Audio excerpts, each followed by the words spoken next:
Hello guys, welcome. In this video tutorial, we will learn how to calculate age using a date of birth. You will be able to find out the exact number that passes from a date of birth until now. It's easier than you might think. Let us begin.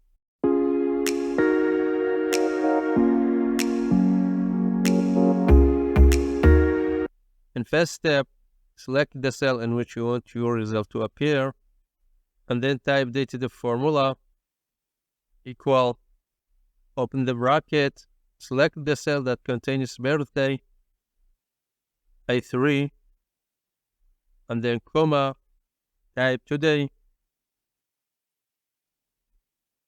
close the bracket, comma, write Y in between quotation,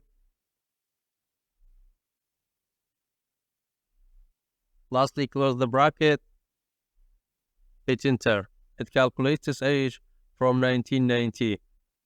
If you want to copy the formula to the rest of the cells, put cursor on the bottom right of the cells and drag it down. Thanks for watching. I hope you found this video to be helpful. For more daily tips and tricks, subscribe us and don't forget to like the video.